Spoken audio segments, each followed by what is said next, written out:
I'm Gerard George. I'm the Dean of Lee Kong Chian School of Business at Singapore Management University. I'm also the Professor of Innovation and Entrepreneurship.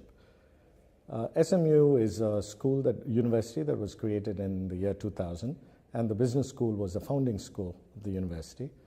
And when we started, we had 300 odd students, 12 faculty. 19 years later, we've got 10,000 students across the university, 4,000 students in the business school, 125 faculty members. And the breakup is 3,000 undergrad and 1,000 postgrad. There are three real points that I wanted to get across. The first one is all of us have entrepreneurship programs, but we have to ask why we do these programs. Is it for creating startups, or is it to train our students to be entrepreneurial? So by deciding what our goals are, then we know what exactly we want to do and what are the types of activities that we want to engage in. The second point is it's more than just entrepreneurship or entrepreneurial. Then how do you then integrate this thinking across the curriculum and co-curricular activities? So we gave several examples of events, of clubs, of student-based engagement, hackathons and so forth, where we think of co-curricular work supporting what we do in the curriculum and structuring the curriculum where it leads to outcomes rather than just courses. So how do you draw the line, however thin it may be, across the courses and across your activities to come up with outcomes? And the third part really is about the physical infrastructure and the social infrastructure around it.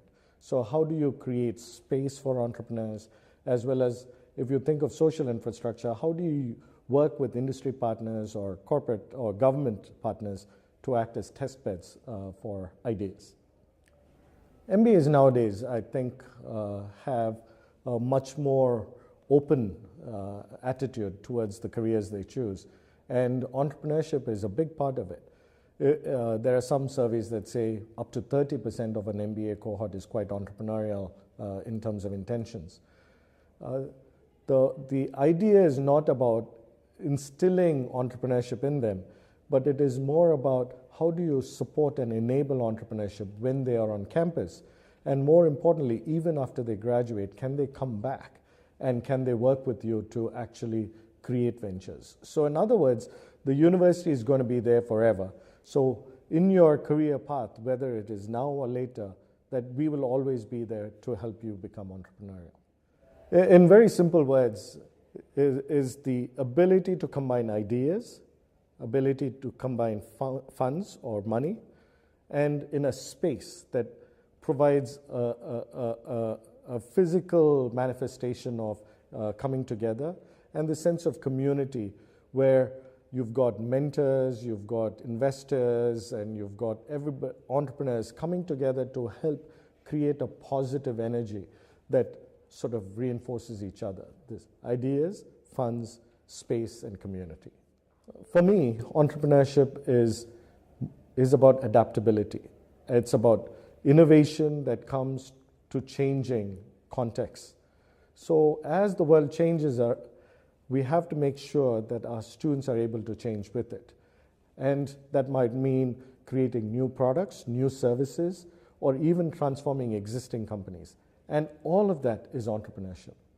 So business schools are in the business of entrepreneurship. So we have to celebrate and encourage it. Several ways. Our initial reaction is always curriculum. We sort of think about faculty-driven sort of supply side. Let's create certificates or things like that, degree programs for entrepreneurship. But that's only maybe 30% of the story. The remaining parts are actually about community and engagement. So how do you create that community by bringing people together? I think that's the most difficult effort. Globally, there is an emphasis now on business schools and impact. And entrepreneurship is probably the easiest way that business schools can show an impact on their communities, whether it's through the number of ventures created, in terms of employment numbers. All of these are about impact. So for a business school to say it's a active part of that, contributing member of that community, entrepreneurship stands out as a success story. So business schools are really adapting to it, picking it up, and giving it a lot of emphasis, and I'm really happy about that. Of course there is. In larger businesses, it's very difficult to change your core product very easily. So what happens is that they create all of these, isolate them in small ventures. So, and universities actually become a good place where they can host such ventures where they're not physically present within the corporation itself. So what we are doing is we are working with corporate entities as well as with government entities to become like a platform where we sort of sequester a group of employees and put them along with all the other entrepreneurs and then see what ideas they come up with. So for corporates to experiment, this is a good way of experimenting. It connects with the university, creates a test bed which is distinct from their main business, and it promotes new ideas coming through, right? So I think it's a great idea for corporates to do it with universities.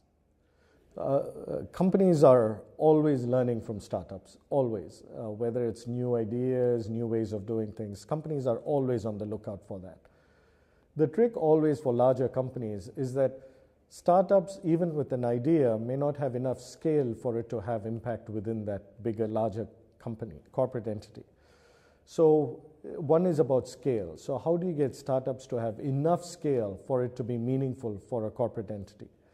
The second one is an idea may work in a startup, in a separate entity, but when you bring it into a larger company, corporate context, it might get killed.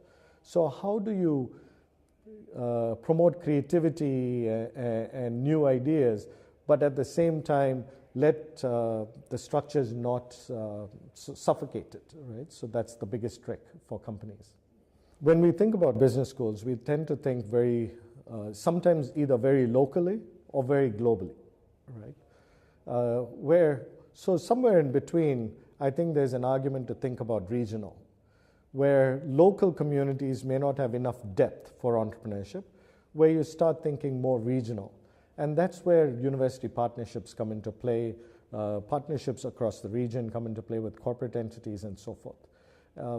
What we are trying to do at SMU is to create an ecosystem which is much more regional, and that allows students as an exchange, but also startups to go from one to the other.